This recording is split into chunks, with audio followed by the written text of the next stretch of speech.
ఇక్కడ స్థానికంగా ట్యూబులతోటి ఒక చిన్న పడవ లాంటిది ఏర్పాటు చేసుకుని అందులో ఆడవాళ్ళని అత్యవసర స్థితిలో ఉన్న వాళ్ళని ఇలాగా రప్పిస్తున్నారు.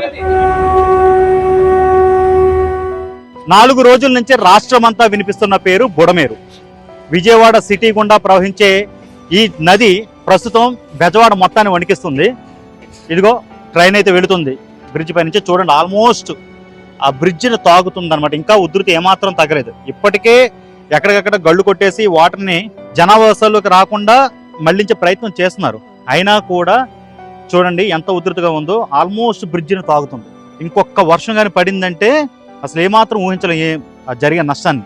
కాబట్టి ఒకటే మనం కోరుకునేది ప్రకృతిని, ఈ 2 రోజులు కొంచెం కరుణించని. టోటల్గా బ్రిడ్జ్ చూడండి. యాక్చువల్గా ఇంతకు ముందు ఇంకా కిందకి బ్రిడ్జ్ ఉండేది, దాన్ని ఆ మధ్యకాలంలో మార్చి కంప్లీట్గా రెనోవేట్ చేశారు దీన్ని. అయినా కూడా ఆ కొత్త బ్రిడ్జిని కూడా అది తాగుతూ వెళుతుంది ఆల్మోస్ట్ ఇంత స్థాయిలో. అంటే ఎప్పుడో పూర్వకాలంలో ఒకసారి ఇలా వచ్చిందని చెప్పుకునే వాళ్ళు తప్ప దాన్ని చూసింది లేరు. ఇలా బుడమేరు ఈ స్థాయిలో రావడం. నిజానికి పెద్ద వర్షం వచ్చినప్పుడల్లా ఎంతో కొంత ముంచుతూ ఉంటుంది పంట చేలని, ఆ పొలాల్ని, ఆ చుట్టుపక్కల అంటే దాన్ని ఆనుకుని ఉన్న పల్లెల్ని ముంచుతుంది. అందుకే దీన్ని బెజవాడ దుఃఖదాయిని అంటారు. కానీ ఈ రేంజ్లో అసలు టోటల్గా విజయవాడ మొత్తం కూడా చిగురుటాకులా ఉనికిపోయింది అనమాట ఈ బుడమేరు పేరు చెప్తే. ఆ రేంజ్లో రావడం ఇదే ఫస్ట్ టైం అని ఈ ఊళ్ళో దాదాపు 40-50 ఏళ్ల నుంచి ఉంటున్న వాళ్ళు కూడా చెప్తున్నారు.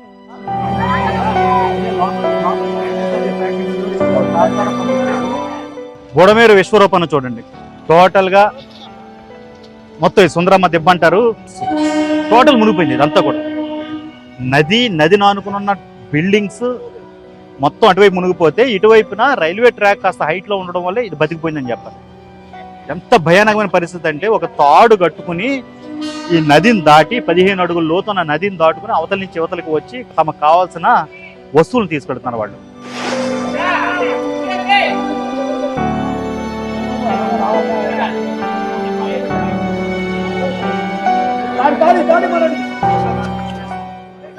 అది వీళ్ళ స్థానికంగా వీళ్ళు ఏర్పాటు చేసుకున్న ఏర్పాటు ఇది. ట్యూబులతోటి ఒక చిన్న పడవ లాంటిది ఏర్పాటు చేసుకుని అందులో ఆడవాళ్ళని అత్యవసర స్థితిలో ఉన్న వాళ్ళని ఇలాగా రప్పిస్తున్నారు. విజయవాడ మెయిన్ సిటీ సెంటర్లో ఇలాంటి పరిస్థితి అంటే మీరు అర్థం చేసుకోండి. పరిస్థితి అంటే ఎంత భయంకరమైనటువంటి దుర్ఘటనని వీళ్ళు ఎదుర్కొన్నారనేది. పీకల లోతు వరకు అంటే వాళ్ళు 15 అడుగుల లోతు వరకు కూడా ఇక్కడ ఉంది. వాళ్ళు ఈత కొడుతున్నారు అక్కడ ఆ ట్యూబ్ను పట్టుకున్న వాళ్ళు. ఇలాంటి వృద్ధుల్ని, మహిళల్ని అక్కడి నుంచి సురక్షితంగా తప్పించే ప్రయత్నం అయితే వాళ్ళు చేస్తున్నారు. నిజంగానే లైఫ్ రిస్క్ మూమెంట్.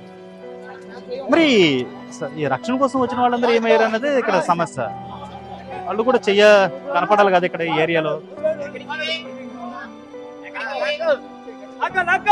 మొత్తం ఇదే ఈ ట్యూబ్ మళ్ళీ అటు వెళ్తుంది, దాని మీద ఎక్కించుకుని మళ్ళీ తీసుకొస్తారు.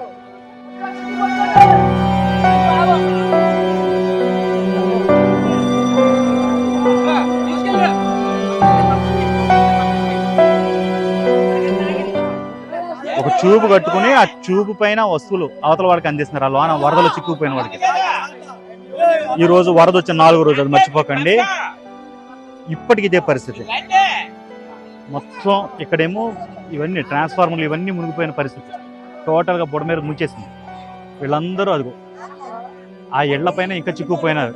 వాళ్ళకి కావాల్సిన వస్తువులన్నీ కూడా ఇలాగా చాలా రిస్క్ చేసి ఇటు నుంచి అటు నుంచి ఇటు వాళ్ళు తాడు కట్టుకుని ట్యూబులు దాని మీద పంపించుకుంటున్నారు. ఈవెన్ మనుషుల్ని కూడా అత్యవసర స్థితిలో ఉన్న వాళ్ళని ఇటువైపుకి దాని మీద పంపించుకుంటున్నారు. చాలా చాలా రిస్క్ చేస్తున్నారు.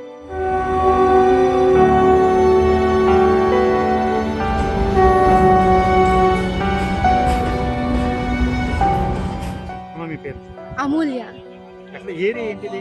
ఆర్ఆర్పేట సుప్రాజ్ నగర్. ఎవరు మాకు సపోర్ట్ చేయలేదు. అన్నయ్య వాళ్ళే ఇంకా అది వాళ్ళే చేసుకొని మమ్మల్ని ఒక్కొక్కరిని తీసుకొస్తున్నారు. చిన్నపిల్లలు కూడా ఉన్నారు. కనీసం ఫుడ్ కూడా మాకు ఇవ్వలేదు ఏమి. 2 days ఫస్ట్ సండే 7 నుంచి ఇక్కడే ఉన్నా.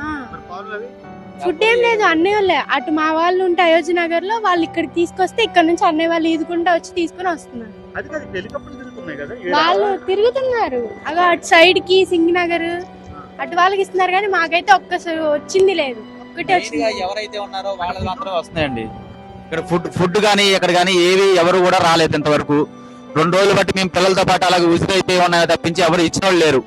కానీ ఇక్కడ మేము ఏంటంటే ఇప్పుడు టూబులు మా ఫ్రెండ్ సర్కిల్ వల్ల టూబులు అవి కొనుక్కొచ్చి వాటి మీద ఏదో సెట్ చేసుకుని ఫ్యామిలీలు మొత్తం బయటికి తీసుకొచ్చుకున్నాం. అది ఈ హెలికాప్టర్ చుట్టూరు తిరుగుతున్నా కానీ ఒకరు నీళ్ళ ప్యాకెట్ కానీ పాలు కానీ ఎవరు ఇచ్చిన వాళ్ళు లేరు. తినడానికి కట్టుకోవడానికి గుడ్డ కూడా లేకుండా నానా అవస్థలు పడ్డాం. అసలు ఏం లేదండి 2 రోజులు బట్టి ఇప్పుడు దాకా తాగడానికి నీళ్లు కూడా లేవు. అది నా పేరు విజయ్ కుమార్ అండి. నా సుందరమ్మ దెబ్బ లాస్ట్ బిల్డింగ్ నాదే, మొత్తం మునిగిపోయిందండి. అసలు కట్టుకున్న గుడ్డకు కానీ ఏమీ లేవు ఒక్కటి కూడా. నా పేరు సుబ్రహ్మణ్యం అండి. ఏరియా రాజరాజపేట, కొత్త రాజరాజపేట. సార్ ఈ ట్యూబుల్లో మేము సొంతగా తయారు చేసుకుని మేమే అక్కడ ఉన్న జనాన్ని, అక్కడ ఇరుక్కుపోయిన ప్రజల్ని మా వీలైనంత వరకు మా శక్తి సామర్థ్యం మేరకు మేము తీసుకొస్తున్నాం బయటికి. అంతా కూడా సింగినగర్ వైపు ఫోకస్ చేశారు తప్ప అధికారులు యంత్రాంగం అంతా కూడా సింగినగర్, సుందరయ్య నగర్ అటువైపు ఫోకస్ చేశారు తప్ప ఇటువైపు కొత్త రాజరాజపేట వైపు అనేది ఎవరూ రాలేదు. ఎవరు ఇటు ముఖం కూడా చూడలేదు. ఆ జనం చాలా మంది ఉన్నారండి. చాలా వాళ్ళందరినీ రెస్క్యూ చేసి బయటికి తీసుకురావాల్సిన అవసరం ఎంతైనా ఉంది. ప్రభుత్వ అధికారులు అయితే కష్టపడుతున్నారు. బట్ ఫోకస్ అంతా సింగినగర్, ఆ సుందరయ్య నగర్, కండ్రిక అటు పెట్టారు. కానీ ప్రజలంతా ఇరుక్కుపోయింది ఇక్కడ. ఈ విషయాన్ని అసలు జనం మర్చిపోయారు. టీవీలో మీడియాలో కూడా చెప్పడం కదా సార్, మీడియా కూడా ఫోకస్ చేయట్లేదండి. మీడియా కూడా ఏంటంటే కాడగా అయ్యే చెప్తున్నాయి తప్ప ఇక్కడ కొత్త రాజరాజపేట ఉందని, పాత రాజరాజపేట ఉందని, ఇక్కడ జనం ఉన్నారని అసలు పట్టించుకునేది నాదిలే లేదండి. సొంత డబ్బులతో మేమే వీలైనంత వరకు మా అమౌంట్లతోనే మేము చూసుకుని ఆహారం కానీ లేకపోతే సేఫ్టీ పద్ధతులు కానీ మేమే పాటిస్తున్నాం. ఇక్కడ ఎమ్మెల్యే వచ్చేసి బోండా ఉమామహేశ్వర గారు అండి. ఆయన చేస్తున్నారండి. అంత పట్ట వాళ్ళ దృష్టి అంతా అటు పెట్టారు. ఇటు కూడా పెట్టాల్సిన అవసరం చాలా ఉంది. ప్రజలంతా ఇరుక్కుపోయింది ఇక్కడ. ఇదంతా కొత్త రాజరాజపేట, అమరావతి కాలనీ అంటారండి, జామ తోట, పాత రాజరాజపేట, సుందరమ్మ దెబ్బ. ఈ 4 ఏరియాలు పూర్తిగా మునిగిపోయినండి. ఇక్కడైతే ఏ రెస్క్యూ టీం రాలేదు. అందరూ చిన్న చిన్న పిల్లలు, పాలు తాగే పిల్లలు ఉన్నారు. వీళ్ళెవరికి కూడా ఆహారం సరిగ్గా అందట్లేదు. బట్ ఫోకస్ అంతా కూడా ఆ సింగనగర్ ప్రాంతంలోనే పెట్టడం వల్ల ఈ ప్రాంతం చాలా నిర్లక్ష్యానికి గురవుతుంది.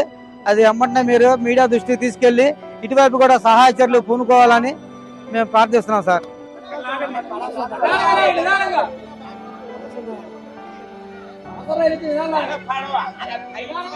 కళ్ళారో చూశాను, నిజంగా చాలా భయంకరంగా ఉంది ఇక్కడ పరిస్థితి. సుందరమ్మ దిబ్బ, రాజరాజేశ్వరిపేట ఈ ఏరియా అంతా కూడా ఖచ్చితంగా అధికారులు అయితే దృష్టి పెట్టాల్సిన ఏరియాలు ఇది ముఖ్యమైనది. మళ్ళీ వర్షం స్టార్ట్ అయింది, తడిసిపోయింది కదా, వర్షం మళ్ళీ స్టార్ట్ అయింది. అది భయం వేస్తుంది అన్నిటికంటే. సో వర్షం ఆగాలని కోరుకుందాం.